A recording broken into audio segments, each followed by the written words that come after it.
Cancer has long been seen as a disease of older Americans, but it's now striking a younger generation. For the first time ever, women under 65 are more likely to develop cancer than men their age, and diagnoses among middle-aged women are rising.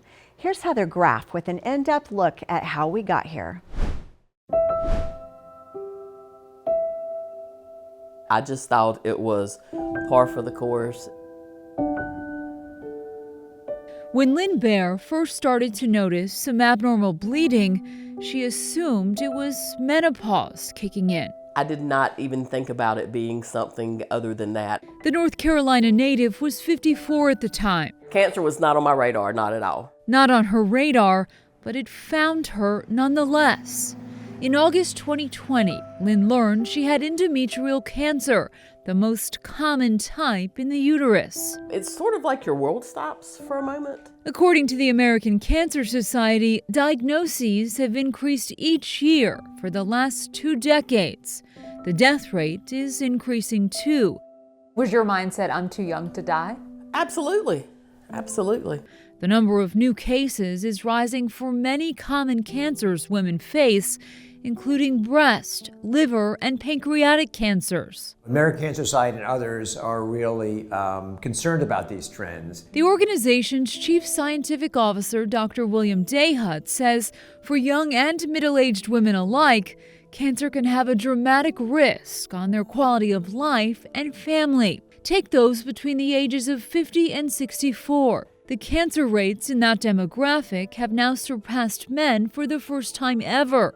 And for women under 50, they're now almost twice as likely to develop cancer than their male counterparts, with thyroid cancer a major contributor to the increase. It just was a complete and total shock. Bryn Silverman understands that reality all too well. She was diagnosed with the disease in 2019 at just 30 years old. It also just kind of felt like a betrayal, like in a young body that something like that could happen. Women in the United States are nearly 3 times more likely than men to get thyroid cancer, and the majority of cases occur between the ages of 20 and 55.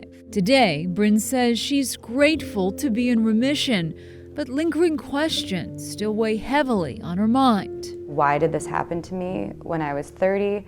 Why me? I have no family history of thyroid disease or thyroid cancer.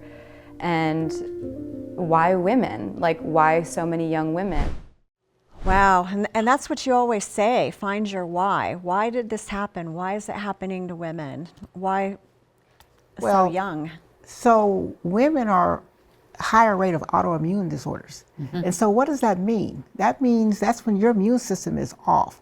So over time, it's just going to get worse and worse and worse. And when your immune system is going to eventually find an organ that's the weakest one.